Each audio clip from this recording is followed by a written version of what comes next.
നമസ്കാരം. ഭൂമിയിൽ ജീവന്റെ ഉത്ഭവം എങ്ങനെയായിരുന്നു എന്ന ചോദ്യം ഇന്നും ശാസ്ത്രലോകത്തിന് ഒരു വലിയ നിഗൂഢതയാണ്.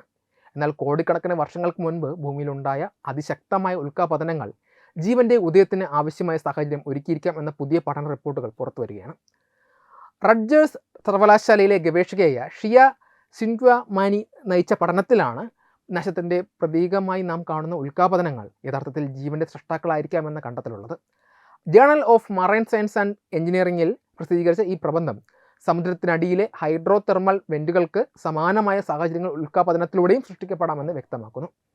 കടലിൻ്റെ ആഴങ്ങളിൽ അഗ്നിപർവ്വത പ്രവർത്തനങ്ങൾ മൂലം ധാതു സമ്പുഷ്ടമായ ചൂടുവെള്ളം പുറത്തേക്ക് വരുന്ന ഉറവിടങ്ങളാണ് ഹൈഡ്രോ തെർമൽ വെന്റുകൾ. സൂര്യപ്രകാശത്തിൻ്റെ അഭാവത്തിലും രാസപ്രവർത്തനങ്ങളിലൂടെയും ജീവൻ നിലനിർത്താൻ ആവശ്യമായ ഊർജ്ജം ഇവിടെ ലഭ്യമാണ്.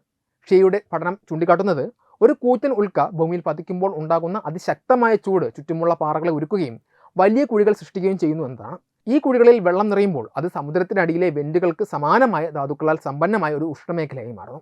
10,000-കണക്കിന് വർഷം നീണ്ടു നിൽക്കുന്ന ഈ സാഹചര്യം ലളിതമായ തന്മാത്രകൾ ചേർന്ന് സങ്കീർണമായ ജീവകോശങ്ങളായി മാറാൻ ആവശ്യമായ സമയം നൽകുന്നു. ഈ പഠനത്തിനായി മെക്സിക്കോയിലെ ചിക്സുലബ്, കാനഡയിലെ ഹോട്ടൺ, ഇന്ത്യയിലെ ലോണർ തടാകം എന്നിവിടങ്ങളിലെ ഉൽക്കാപതന കേന്ദ്രങ്ങളെയാണ് ഗവേഷകർ നിരീക്ഷിച്ചത്. ഏകദേശം 50,000 വർഷങ്ങൾക്ക് മുൻപ് മഹാരാഷ്ട്രയിൽ രൂപപ്പെട്ട ലോണർ തടാകം ഇത്തരം പ്രതിഭാസങ്ങളെക്കുറിച്ച് പഠിക്കുവാൻ വലിയ സഹായമാണ് നൽകുന്നത്. ആദിമഭൂമിയിൽ ഇത്തരം ഉൽക്കാപതനങ്ങൾ പതിവായിരുന്നതിനാൽ ജീവൻ ഉത്ഭവിക്കാൻ അനുയോജ്യമായ ആയിരക്കണക്കിന് കേന്ദ്രങ്ങൾ അക്കാലത്ത് ഭൂമിയിലുടനീളം ഉണ്ടായിരുന്നിരിക്കാം എന്ന് ശാസ്ത്രജ്ഞർ വിശ്വസിക്കുന്നു.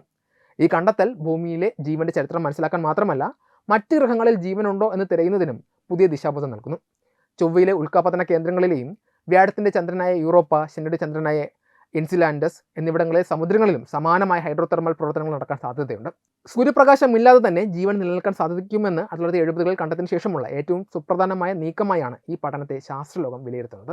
നാശമുണ്ടാക്കുന്ന ഉൽക്കകൾ എങ്ങനെ ജീവന്റെ തൊട്ടിലുകളായി മാറുന്നു എന്ന വൈരുദ്ധ്യാത്മകമായ ഈ കണ്ടെത്തൽ പ്രപഞ്ച രഹസ്യങ്ങളിലേക്കുള്ള പുതിയ വാതിലാണ് തുറന്നിട്ടിരിക്കുന്നത്. വെബ് ഡെസ്ക് തത്വമൈ TV.